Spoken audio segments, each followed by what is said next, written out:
Okay, Ramblers, let's get rambling. Hi, everybody. Hi, Dr. Nick. Some dumb guy here, and it's Sunday afternoon, so getting a jump on it this week, and you know what that means. This is episode 27 of SumDumWatch, and this will be documenting the week of March 31st through April 6th. And this is my weekly series where I chronicle what I've watched from my physical media library and theatrical viewings I happen to attend. We're going to preface this by saying SumDumWatch episode 27 is going to be the mostly theatrical edition. And the reason for that was a busy guy. And between editing my most recent large video projects, several scheduled for release, one actually now posted and live, which is my 1-year anniversary show, which is a revisiting 5 years later of the filming locations of Friday the 13th Part 3. 5 years since the recording of the footage with the intent of launching my YouTube channel. 1 year since I actually launched the channel with excerpts of that footage and then ultimately the whole combined unit. So I celebrated, decided to revisit the site, fresh footage shot, fresh commentary, see if I could, in actuality, celebrate my 1-year anniversary by seeing if I could do it better, incorporating new ideas that I had, incorporating suggestions and feedback from my wonderful viewers, which is one of my highest watched videos on my YouTube channel. So thank you for that, and thank you for those who have now watched the revisit, because that editing project was monumental, in the same sense that the travel out there and the time and attention that I tried to put into shooting my footage as well. So this combined is the biggest thing I've ever done. So that's live on my channel should anybody choose to watch it. Friday the 13th fans especially, I think you'll get a kick out of it. There's, so far as I'm aware, an exclusive to my channel that nobody else has covered yet on that particular subject. So, yay! First to be seen ever on the YouTubes at the Some Dumb Guy channel. So I get a little bit of a bonus for my efforts. Yay! Speaking of bonuses, oh, come here. Well, come here. Come on. We have bonus kitties. We have Sugar, Some Dumb Kitty, official mascot of the Some Dumb Guy channel. Huh? Would you like to say hi to the audience? Do you have anything to say? No, but you are purring. That's a good thing. Me, sweet little Sugars. Good girl. While you're really here, let's get the ball rolling. And why are we calling it the almost all theatrical edition of SumDumWatch? Starting with March 31st. I reckon that was Monday, according to my calendar. Yes, it was. 6:50 p.m. show. This was something I went to after work, but I went in and watched Jason Statham quite a lot in A Working Man. This is generic Jason Statham at his Jason Stathamist. An impression I got out of this film while I'm watching it is that how it was I'm going to call it a superior remake of Rambo 5, or Rambo Last Blood as it's more known. Ironically co-produced by Sylvester Stallone himself. This, I'm a huge, way on a tangent here. I'm a big Stallone fan. I love the Rambo franchise. For me, the Rambo franchise ends after the 4th film. The 5th film was such a tremendous train wreck, I wish it had never been made. Watched it once in the theater. Do not own it. Will not own it. Have no interest in never watching it again. The Stallone involvement in this film, is that some kind of connection there? Was it an attempt to, like, you know what, hey, an acknowledgement that he and his part in making that movie, that it got so screwed up and so disappointing that he's like, okay, I can hit the reset button and remake this, but as a Jason Statham vehicle unconnected, can we pull it off? It's not an awesome movie. Again, it's generic Jason Statham action filler. You get your Liam Neesoning, you get your Jason Stathaming, your Ryan Reynolds.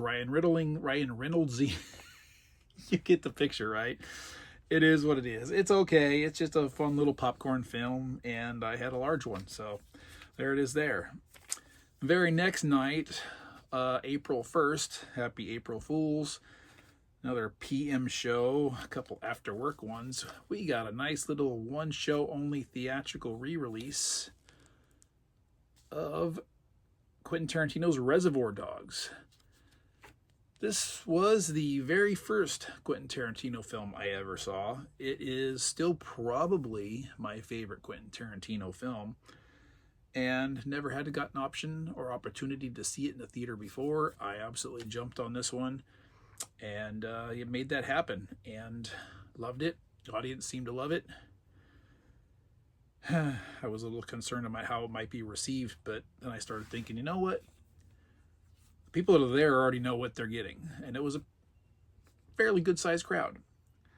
They already know what this movie is. They already know what the language is, the dialogue is. I mean, there really shouldn't be any surprises. There wasn't. Audience walked away happy as I did. Yeah. Next up, very next day, Wednesday, April 2nd, 2:20 p.m. show, which we're back to my preferred matinees and early time shows because we don't like crowds. I watched Death of a Unicorn. This is very quirky. While I was watching this, I couldn't help but think that I could easily be watching a Wes Anderson film. It was that out there, the dialogue, the quirkiness of it could very well have been something he did. If I look it up and I find out that he actually directed it, that would be mind-blowing. Okay, so this is directed by Alex Sharfman. I don't think I've ever heard of him. Let me look and see if he's done anything I'm familiar with. Well, if I've ever seen anything he's done, it's not showing up on IMDb.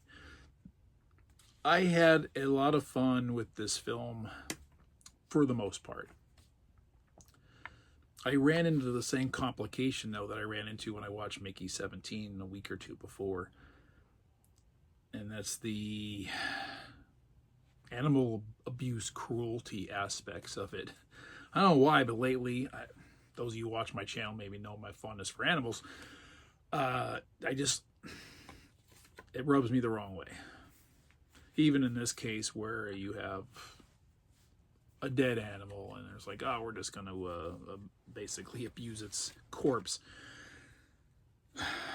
Wasn't digging it too well. That aside, my only other issue was it has a very ambiguous ending. It's going to be one of those, hey, you've got several different ways you can interpret where this went after the screen goes black, because it does leave on kind of a cliffhanger, basically. And you can assess for yourselves, of course, what actually occurred after the screen went dark. Perfectly fine. What did the filmmaker mean for it to happen? Impossible to really tell. It's very strange in that regard. But like I said, overall, pretty fun movie, and I like it. And moving on to the last one for Thursday, April 3rd. That's right. I was at the theater 4 days in a row. There was a lot of stuff coming out. This was a 12:35 show. Perfect. I was the only one in the auditorium. For Death of a Unicorn, a friend of mine and I went together. We were the only ones in the auditorium. This is why I don't like to go to movies necessarily right away. And when I do, I like to go on an early weekday. Enough rambling. I saw Woman in the Yard. Of the 4 films I watched this week, I'm putting this one at the bottom of the barrel.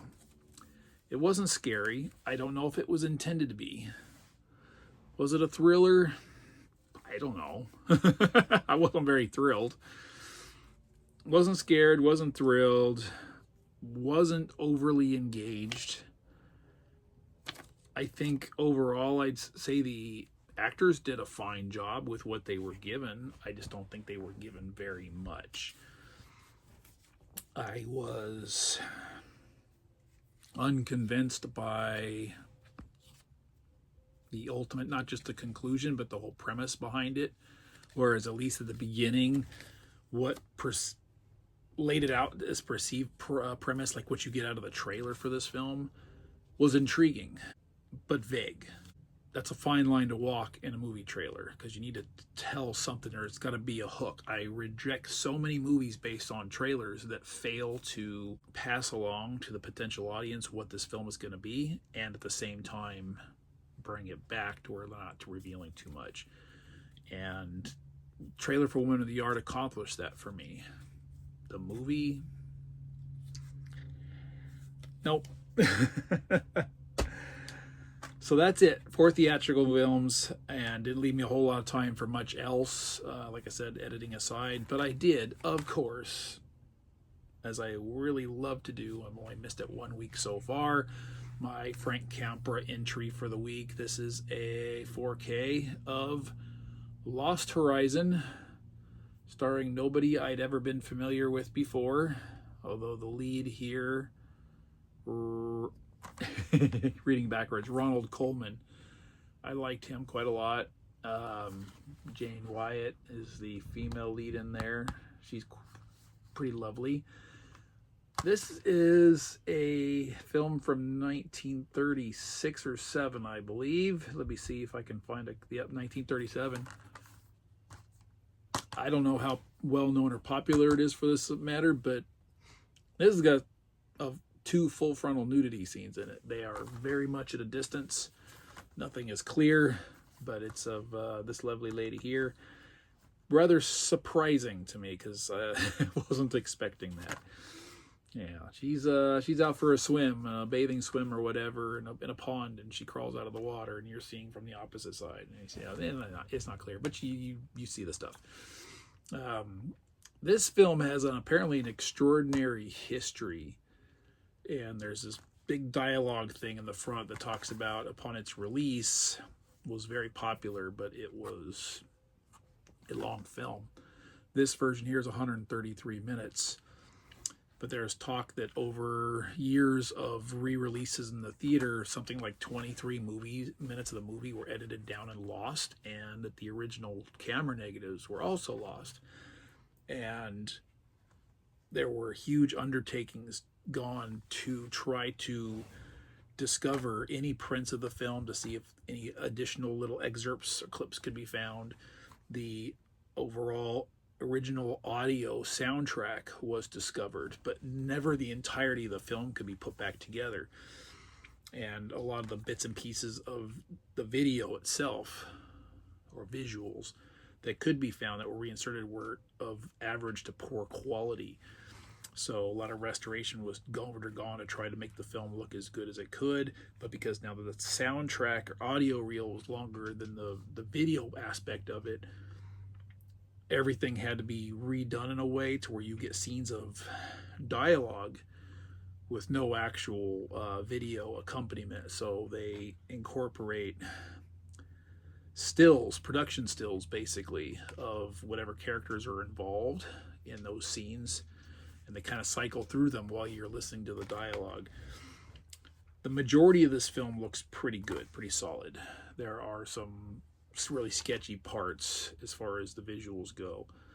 This one is heavy on the film grain, which for certain films could make a black and white film experience seem poor, but you could tell that there was quality visual imagery underneath that film grain. It just, the film grain just was maybe just a little bit too heavy in this case.